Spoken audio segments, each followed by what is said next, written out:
Salut, c'est Stéphane Gern, votre coach pour mincir sans effort. Voici ma nouvelle vidéo du jour. Les 7 phases en perte de gras.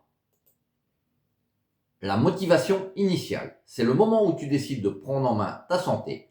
Tu es motivé et les premiers jours de ton programme sont excitants. Durant cette phase, il est courant de perdre un peu de poids rapidement, souvent à cause de la réduction des apports en glucides, qui fait perdre de l'eau. Cela donne une motivation supérieure. Mais il est important de se rappeler que cette perte rapide n'est pas entièrement due à la fonte des graisses. La perte de poids rapide. Dans les premières semaines, les changements de ton alimentation et ton niveau d'activité physique entraînent une perte de poids plus visible. C'est souvent durant cette phase que tu commences à remarquer des résultats sur la balance. Le corps s'adapte et un déficit calorique et la graisse progressivement brûlée. Cette phase peut durer de quelques semaines à plusieurs mois en fonction du déficit et des habitudes précédentes. Le plateau. À un moment donné, ton corps s'adapte à ce nouveau mode de vie. La perte de poids ralentit et peut même s'arrêter pendant un certain temps. C'est ce qu'on appelle le plateau. Le corps est très efficace pour s'équilibrer. Il va réduire sa dépense énergétique. Cela peut être frustrant, mais c'est une phase normale. Durant cette étape, il est crucial de ne pas abandonner, mais plutôt d'évaluer les ajustements à faire, comme l'augmentation des activités ou l'introduction de l'entraînement en force. Les fluctuations.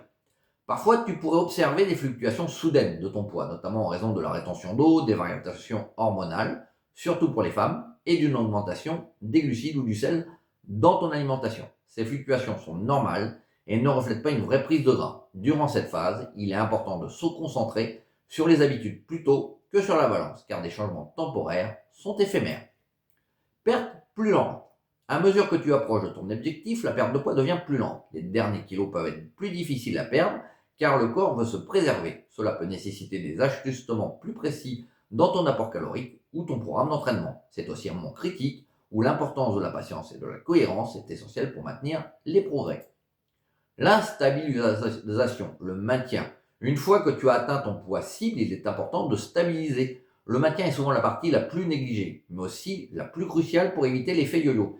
Il s'agit de réintroduire progressivement des calories pour atteindre ton métabolisme de maintien, tout en maintenant les activités physiques. Durant cette phase, il est essentiel de se concentrer sur les habitudes construites pendant la perte de poids, alimentation équilibrée, exercice régulier et écouter des signaux de faim et de satiété.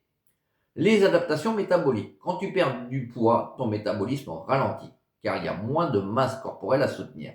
C'est également une des raisons du plateau. Ton corps essaie de conserver de l'énergie. Cette phase nécessite parfois de réintroduire des périodes de maintien calorique temporaires. Tu veux avoir des précisions suite à un accompagnement en perte de poids ou des conseils perte de poids. Tu peux, avec le lien, en savoir plus sur le programme, me contacter, tu laisses ton prénom, ton adresse email, tu envoies, je te réponds très vite, personnellement, ou tu peux aussi demander une prise de rendez-vous téléphonique. Merci d'avoir regardé, je suis Stéphane et je suis là pour vous accompagner. Si vous avez des questions, contactez-moi, vous avez tous les liens, rejoignez-moi et voyons ces kilos s'envoler. Abonnez-vous à ma chaîne, likez cette vidéo et commentez votre astuce idée perte de poids préférée.